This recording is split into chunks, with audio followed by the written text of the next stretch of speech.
हाँ तो students, last time हम लोग पढ़ रहे थे चैप्टर, इसका नंबर है 3 और ये है हिस्ट्री की book, Maharashtra English medium board की।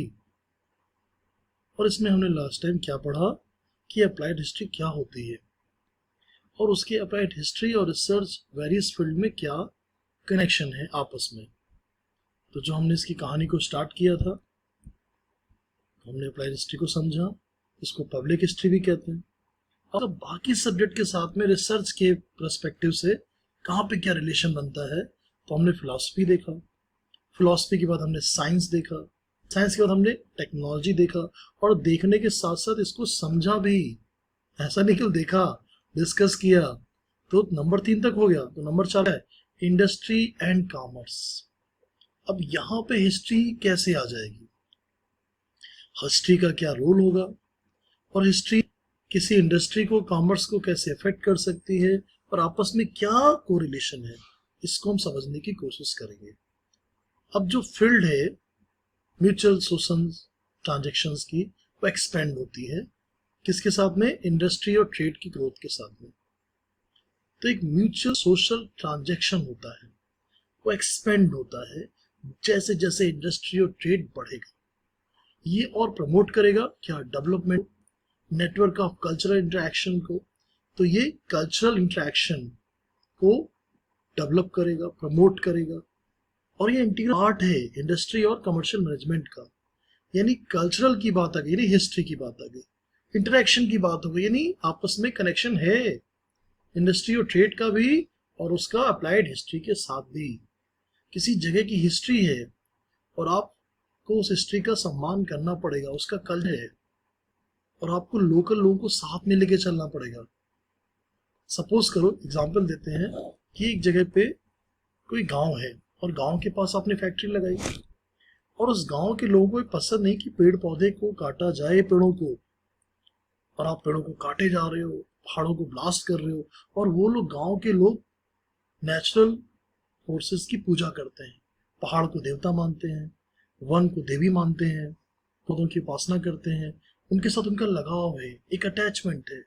तो आपको वो पर्सपेक्टिव भी ध्यान में रखना पड़ेगा, वरना आपको लोकल लोग हेल्प नहीं करेंगे, सपोर्ट नहीं करेंगे, कोई फैक्ट्री में काम करने नहीं आएगा। ये कल्चरल इंटरेक्शन है, ये एक डेवलपमेंट जो है वो इसको प्रमोट करेगा अगर आप हिस्ट्री को साथ लेके चलोगे, ट्रेड और इंडस्ट्री और ट्रेड सब तीनों एक साथ। It is essential to understand the history of these processes. The nature of the market, commerce has continued to change. Market का पहले कैसी मार्केट थी, अभी क्या चेंजेस है, पहले क्या डिमांड थी, अभी क्या डिमांड आ रही है, और फ्यूचर में क्या चेंजेस आएंगे। आपको विजन रखना पड़ेगा, और हिस्ट्री आपको विजन बनाने में हेल्प करेगी कि कैसे टाइम के साथ साथ चीजें चेंज होती गई, डिमांड एंड सप्लाई चेंज होता गया। Commerce has continued to change, commerce भी चेंज होता गया, आज भी हो रहा है, अभी भी हो रहा है। Market strategy day to day, moment to moment change होती है। अभी आप देखते हो किसी कंपनी का फोन लॉन्च है ना, फोन लॉन्च हुआ और दिखाएंगे 10 मिनट के अंदर सारे फोन बिक गए। हो सकता है किसी ने फोन ना खरीदा हो, या हो सकता है 10-20 ने फोन खरीदा हो, उनके फोन नहीं बिके, लेकिन वो उस जगह पे ये शो करते हैं, ये प्रेजेंट करते हैं कि भैया हमारे पास लिमिटेड फोन थे, लिमिटेड फोन बिक गए, मोबाइल सारे बिक गए।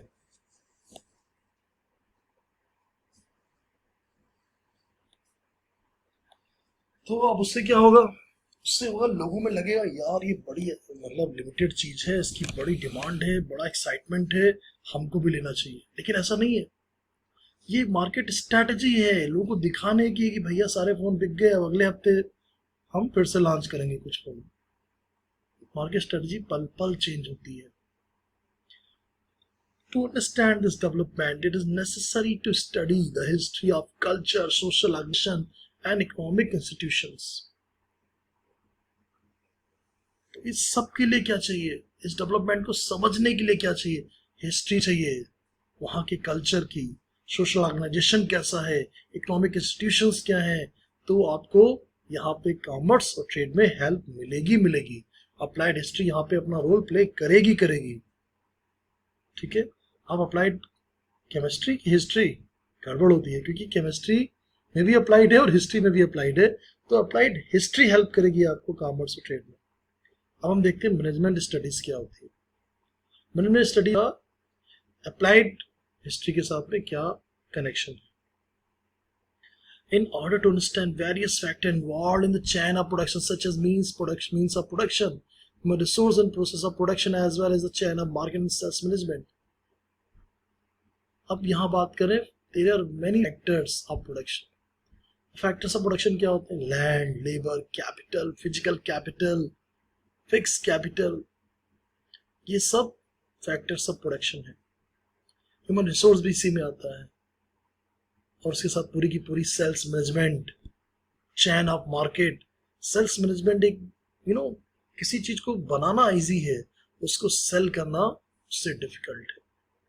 It is very easy to manufacture something, it's very difficult to sell that product in the market, because you need a market strategy, you need a sales management. Sales management क्या होता है?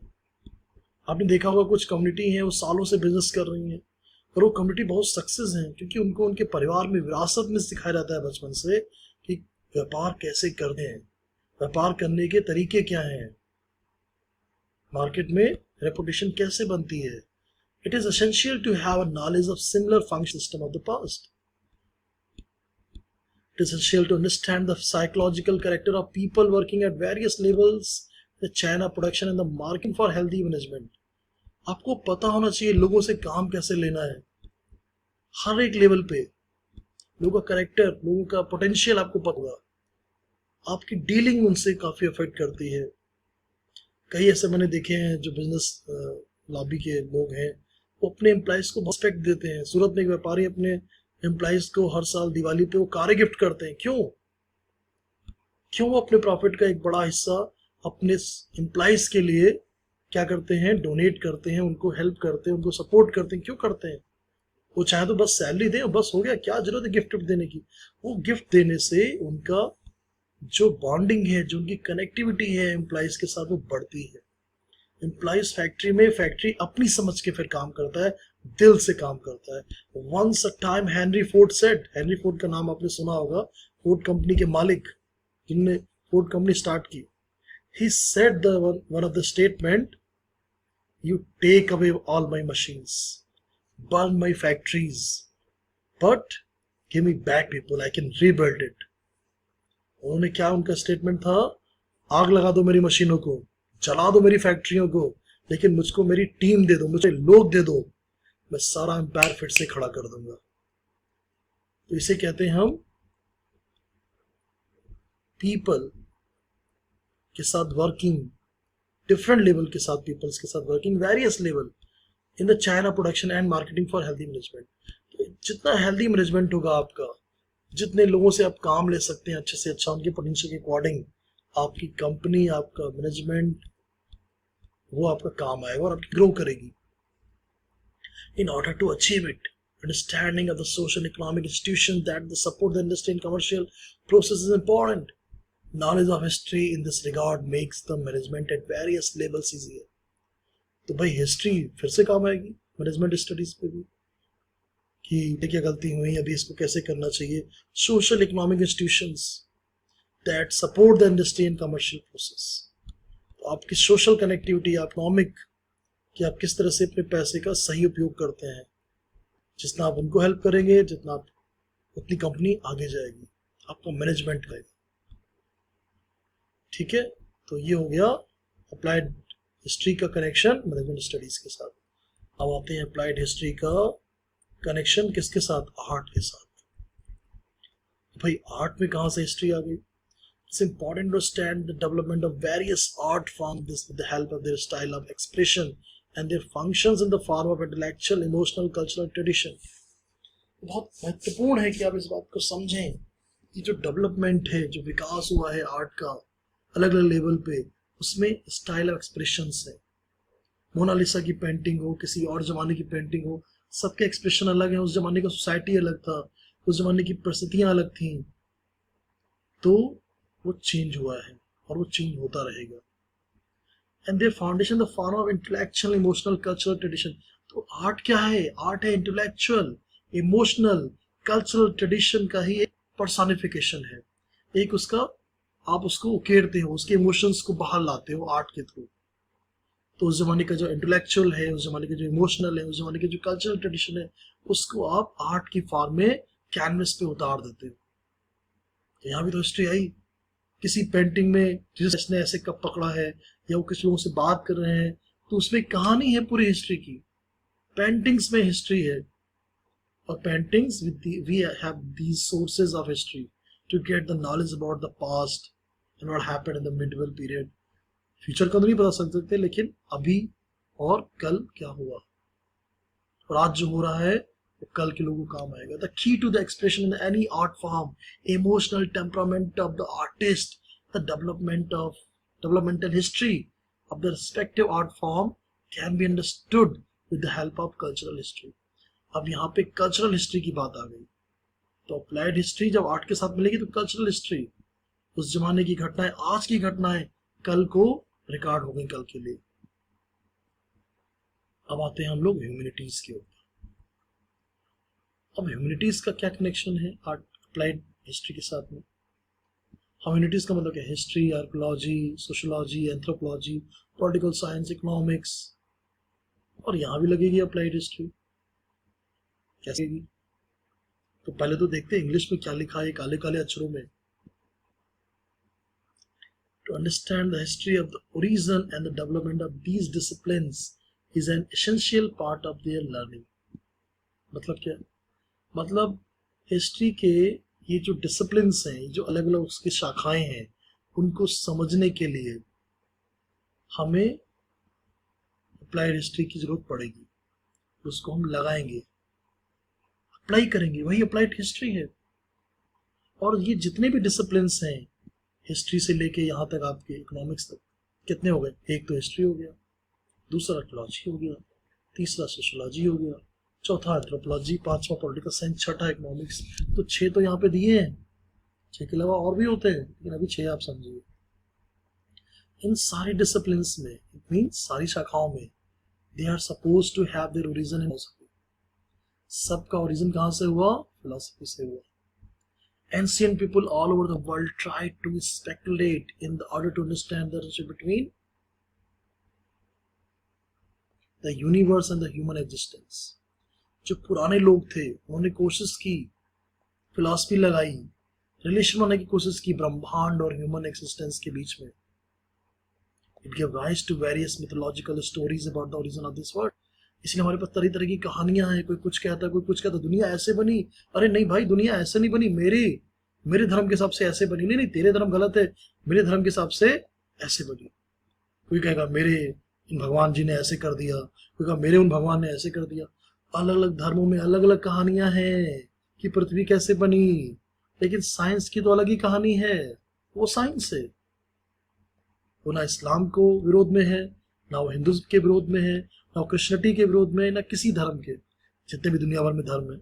Science तो fact की बात कर रहा है, big bang की बात कर रहा है, बिग क्रंच की बात कर रहा है, बता रहा है ब्लैक होल, ब्रह्मांड कैसे बना, ह्यूमन कैसे बने।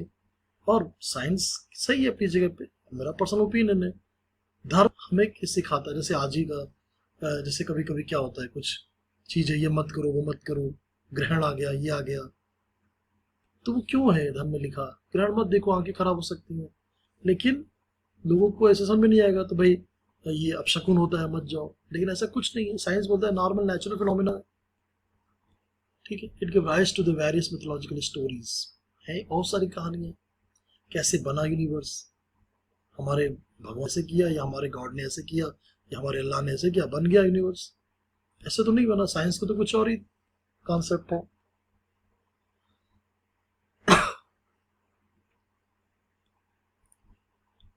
अब इसमें क्या है, यूनिवर्सल ऑर्डर बताते हैं, ह्यूमन लाइफ के बारे में बात, गॉड भी हैं, गॉडेस भी हैं, रिचुअल्स भी हैं, फिलोसफिकल एक्सप्लेनेशंस भी हैं, सबकी अपनी अपनी कहानियां, अपने अपने तर्क वितर्क कुतर्क सब है, सारा मसाला है, पूरे एक बॉलीवुड मूवी की तरह। Roots of philosophical pondering are to be found in these mythological stories. तो सारी की सारी जो हैं फिलोसफी की, दार्शनिकता की, वो सब कहाँ मिलती हैं? इन्हीं कहानियों में मिलती है, मिथोलॉजिकल स्टोरीज में मिलती हैं।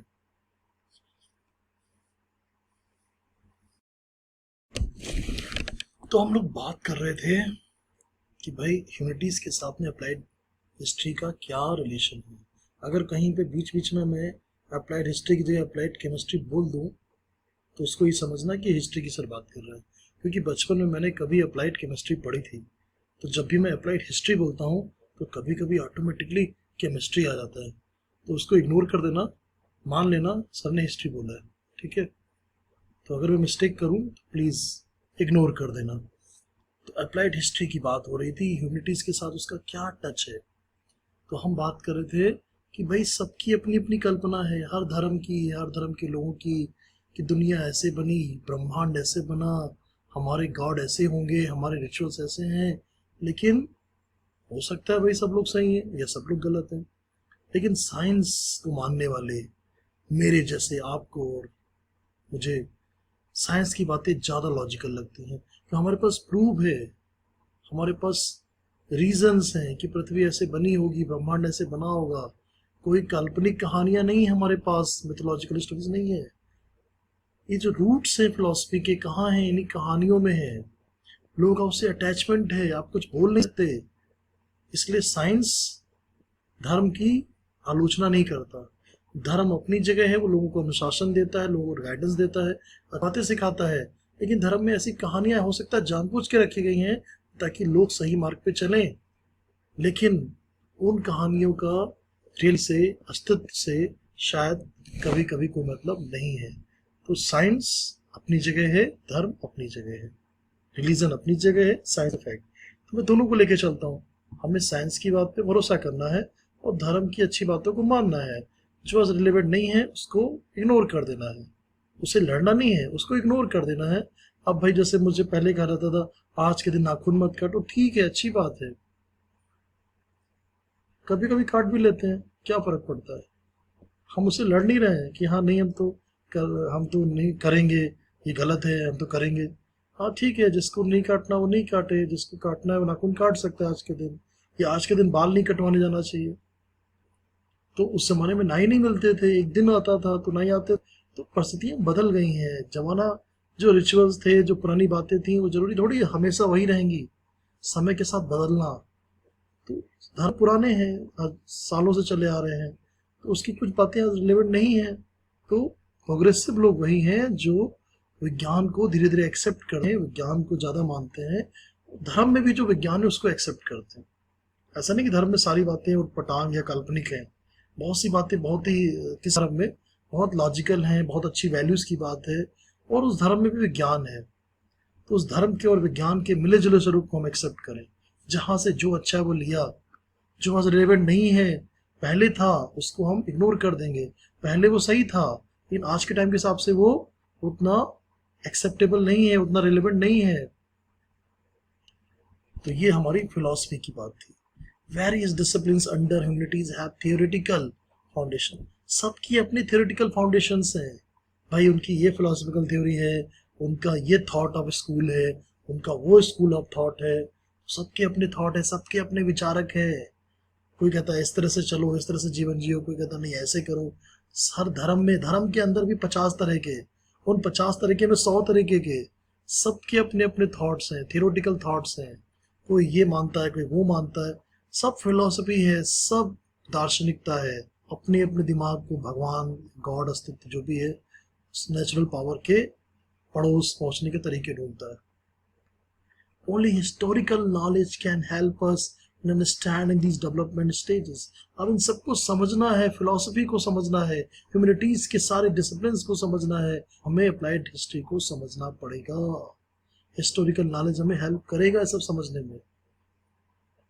तो खत्म हो गया अप्लाइड हिस्ट्री का कनेक्शन और सब्जेक्ट के साथ में। तो अगला टॉपिक है अप्लाइड हिस्ट्री और आज का हमारा प्रेजेंट। क्या है प्रेजेंट हमारा? आज तो साइंस टेक्नोलॉजी बहुत बढ़ गया है, लैपटॉप से पढ़ाई होती है, ऑनलाइन पढ़ाई होती है, ऐसे नहीं तो वैसे होगा, मोबाइल से हो जाएगा, 50 ऑप्शन हो गए हैं। मोबाइल जेब में बटुआ भी है, वॉच भी है, आपकी रिस्ट वॉच चली गई, स्मार्टफोन आ गया, सब टाइम उसी पे देखते हैं। कैलकुलेटर चले गए, मोबाइल पे कैलकुलेशन हो जाता है। तो सब कुछ धीरे धीरे हैंडी हो गया, पोर्टेबल हो गया। आर्टिफिशियल इंटेलिजेंस आ गया, तो एआई भी आ गया है। लेकिन यही आप रोबोट बनाइए, एक रोबोट बनाइए, सारा नॉलेज डाल दीजिए उसमें, क्या वो इंसान की तरह बिहेव करेगा? नहीं करेगा। उसमें इमोशंस नहीं होंगे, उसमें क्रिएटिविटी नहीं होगी, उसमें विजन नहीं होगा, उसमें प्रोग्रामिंग है, जितना कहा गया उतना वो करेगा। तो आज भी इंसानियत और इंसान हमेशा यूनिक रहेंगे, और हमारा हिस्ट्री है वो। People often ask about the practical value of history, कि भैया क्या प्रैक्टिकल वैल्यू है हिस्ट्री की? This answer to the question about the nature of applied history answers this question as well. The visible and invisible relics of the past exist in the present. जो भी visible है और जो नहीं है वो सब हमारे पास्ट का ही हमारे प्रेजेंट पे दृष्टिगोचर होता है। वो हमारे पुरानी संस्कृति, हमारे पुराने फोर फादर, सब लोगों का, सब हम आज उसके हम टार्च बेरर हैं, हम उसकी मशाल को लेके आगे बढ़ रहे हैं। हमारा पास्ट हमारे प्रेजेंट में रिफ्लेक्ट होता है। We nurture some kind of curiosity, हमारे अंदर क्यूरियोसिटी है, आज से है इंसानों में, जब से इंसानों का जन्म हुआ क्यूरियोसिटी बढ़ रही है। तो ये हमारा इतिहास इससे जुड़ा है ना, हमारा पूरा मानव इतिहास इससे जुड़ा है। इंसान माने क्यूरियोसिटी है, वो लेवल बढ़ता जाता है। Attraction towards them, we wish to know more about their history because they present the creative thought and tradition of our ancestors, is our heritage. ये हमारा गौरवशाली परंपरा है। It helps in building our identity. हमारी identity क्या है? कोई आर्य है, कोई द्रविड़ है, कोई इस धर्म का, कोई तो हिस्ट्री है ना उसके पीछे। वो हिस्ट्री बताती है कि we have our glorious history, glorious heritage. The history of our heritage links us with our origin, hence it becomes necessary preserve and conserve. Preserve भी करो, कंजर्व भी करो, क्या? अपना इतिहास। और वो आपको हेरिटेज देगा, आपको सम्मान देगा, कॉन्फिडेंस देगा। आपके गौरवशाली इतिहास आपको वो हिम्मत देगा आगे बढ़ने की। कोई राजपूत है तो उसका अपना हेरिटेज है, अपनी हिस्ट्री है, तो वो अपने हिसाब से उसको हिम्मत देता है, करेज देता है, कॉन्फिडेंस देता है, वो आगे बढ़ता है। कोई व्यापारी परिवार से है तो उसको हेल्प मिलता है। आज घाटा हो गया, कोई बात नहीं, मैं व्यापारी छूँ, मैं तो व्यापारी हूँ। गुजराती व्यापारी कहेगा, क्या अपनी भाषा में बोलेगा मैं छे, कोई कहेगा मैं व्यापारी आहे, तो हार नहीं मानेगा, व्यापार करेगा। एक बार फेलियर होगा, अरे मैं व्यापारी परिवार से हूँ, मैं मारवाड़ी हूँ, मैं सिंधी हूँ, मैं ये हूँ, मैं वो हूँ, और वो आखिर करके चीज को कंप्लीट कर देगा और आखिरकार उसको सफलता मिलेगी। The history of our heritage links with our origin, जैसे मैंने बोला हमारे ओरिजिन से जुड़ी है। तो हमें प्रिजर्व भी करना है, कंजर्व भी करना, ऑप्शन में पास भी करना है। आज जो हमने सीखा वो हम अपने फ्यूचर जनरेशन को बताएंगे, आने वाली जनरेशन को वो आगे बताएगी। ज्ञान का यान आगे बढ़ता रहेगा, ज्ञान का यान अगली पीढ़ी पे, अगली पीढ़ी पे, पीढ़ी पे पीढ़ी पे बढ़ ही रहा है ना। आप पूछिए अपने पेरेंट्स से, उनकी जनरेशन में चीजें उनको मिली थी 10th 12th में, वो आपको 4th 5th में मिल गई। जो चीजें उन्होंने ग्रेजुएशन और पोस्ट ग्रेजुएशन और 25 साल 30 साल होने पे जानी, वो आज 15-16 साल में जान जाते हैं। जमाना बढ़ रहा है तेजी से। और वही चीज अगर पेरेंट्स अपने दादा दादी से पूछे तो उनको तो बहुत सी चीजें जो उनके माँ बाप को 50 में पता चली, उनको 20 में पता चली थी। यानी बच्चे जल्दी बड़े हो रहे हैं, बच्चों को ज्यादा ज्ञान मिल रहा है, ज्यादा एडवांस टेक्नोलॉजी मिल रही है। वो नॉलेज क्यों बढ़ रहा है? यानी हर एक पीढ़ी पे नॉलेज का लेवल बढ़ रहा है, क्यूरियोसिटी का लेवल बढ़ रहा है, कॉन्फिडेंस का लेवल बढ़ रहा है। लोग और मॉडर्न हो रहे हैं, साइंटिफिक हो रहे हैं, प्रोग्रेसिव हो रहे हैं। किसकी वजह से? हिस्ट्री की वजह से। हिस्ट्री ज्ञान को बढ़ाती जा रही है, बढ़ाती जा रही है। Applied history is concerned with the preservation and conservation of our heritage and make it accessible to the people. Heritage management creates a opportunity of employment. अब यहाँ employment भी आ गया। जब heritage management है तो opportunity होगी employment की। In brief, applied history can be described as understanding of our present with the help of history and finding right direction for the benefit of our future. तो संक्षेप में क्या कहेंगे भाई? अप्लाइड हिस्ट्री जो है वो इस तरह से डिस्क्राइब कर सकते हैं कि हमारे प्रेजेंट को समझने में मदद करता है हिस्ट्री के थ्रू, और हमें ये पता लगाने की राइट डायरेक्शन क्या होगा हमारे आने वाले फ्यूचर के, भविष्य के लिए, भले के लिए। हिस्ट्री हेल्प करेगी डिसीजन लेने के लिए कि राइट डायरेक्शन क्या होगा, किस तरफ जाएं, इधर जाएं कि उधर जाएं, राइट कि लेफ्ट, राइट डायरेक्शन में जाएंगे यार। वो कैसे पता चलेगा? हिस्ट्री से। ठीक है, अप्लाइड हिस्ट्री से। तो ये भी पेज लगभग खत्म हो गया। अब अगला टॉपिक है 3.4, 3.33 तक finish, development of cultural and natural heritage. अब यहाँ पे हम इसको कितने पार्ट में डिवाइड करेंगे? हम डिवाइड करेंगे इसको ए पार्ट में, फिर हम इसको करेंगे सीधे, इसमें कई सारे पार्ट्स है तो एक एक करके देखते हैं। चलिए, पहला है cultural heritage. It is an in the form of human creation, it is of the two types, tangible and intangible. अब पहले तो ये पता करना है ये टेंजिबल मतलब क्या होता है और इनटेंजिबल का मतलब क्या होता है। हो सकता है आप में से बहुत से लोगों ने ये वर्ड पहली बार सुने हो, तो पहले पता कर लेते हैं इनटेंजिबल। टेंजिबल का मतलब है कोई चीज रियल है, उसे आप छू सकते हैं, महसूस कर सकते हैं, ठोस है, सॉलिड है ना, रियल मतलब कुल मिला के। इनटेंजिबल जिसे आप छू नहीं सकते, वास्तविकता से परे है, कल्पना भी हो सकती है, वो इनटेंजिबल है, वर्चुअल है। यानी ये रियल है, ठोस है, तो ये काल्पनिक हो सकता है या वास्तविकता से परे हो सकता है। क्या समझ में आ गया? टेंजिबल क्या, इनटेंजिबल क्या है? तो चलिए देखते हैं। टेंजिबल जो हमारे पास ठोस है, जिसे छू सकते हैं, समझ सकते हैं, महसूस कर सकते हैं, छू सकते हैं, और एक वो जिसे हम केवल छू नहीं सकते और वो सच भी हो सकता है, सत्य भी हो सकता है, झूठ भी हो सकता है, सच झूठ, सत्य सत्य, कुछ भी हो सकता है। पहले देखते हैं टेंजिबल क्या है। This type of cultural heritage includes ancient sites, buildings, artifacts, manuscripts, sculptures, painting, etc. ये सब आएगा जिसे हम देख सकते हैं, साइट देख सकते हैं पुरानी, बिल्डिंग देख सकते हैं, आर्टिफैक्ट देख सकते हैं, मैन्युस्क्रिप्ट देख सकते हैं, स्कल्पचर्स देख सकते हैं। ये सब टेंजिबल सोर्सेज हैं कल्चरल हिस्ट्री या कल्चरल हेरिटेज के। अब भाई इंटेंजिबल क्या होंगे? Oral tradition in their languages. Oral जो भाई चले आ रहे हैं, परंपराएं चली आ रही हैं, किसी ने उनको बोला तो अगली पीढ़ी में हो गई भाई ऐसे नहीं ऐसे करते हैं। ट्रेडिशनल नॉलेज, कोई कोई बुक नहीं है, कोई पर्टिकुलर कोई चीज नहीं इसको समझ लें, वो है, लोगों ने पास कर दिया।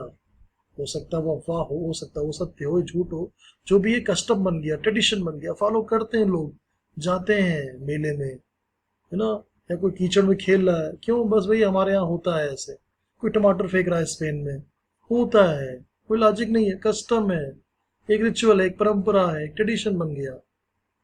स्टाइल्स ऑफ परफॉर्मिंग आर्ट, कई स्टाइल बन गई परफॉर्मिंग आर्ट की, सर्टेन ट्रेडिशनल स्किल्स बन गई, communities, groups who represent such tradition, customs and skills.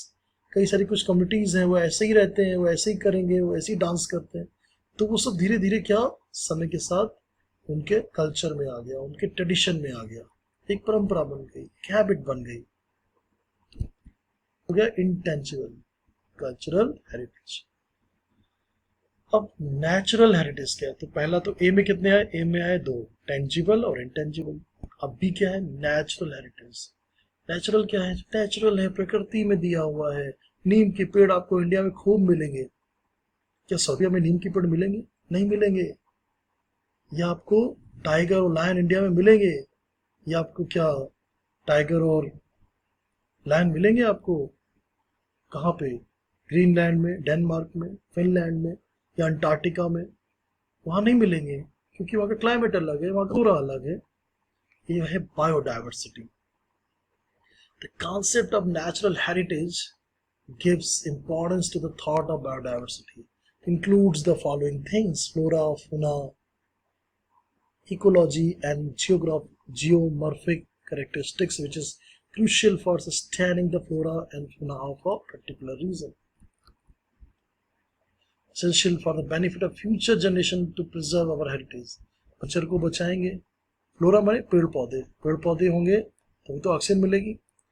And fauna का मतलब है वाइल्ड लाइफ, तो फोना माने वाइल्ड लाइफ। तो फ्लोरा में आपके आगे सारे वेजिटेशन, एंड फोना में क्या आ गए आपके आगे, सॉरी, फ्लोरा में आ गए आपके सारे वेजिटेशन और फोना में क्या आ गए? वाइल्ड लाइफ आ गई। तो फ्लोरा की भी जरूरत है और वाइल्ड लाइफ की भी जरूरत है, यानी फोना की, सॉरी हाँ फोना की। फोना में क्या? वाइल्ड लाइफ है, एनिमल्स हैं, कार्निवोरस एनिमल है, और वो क्या फूड चेन को बैलेंस करते हैं। भाई ये नंबर ज्यादा हो गया तो उसको खा जाएगा,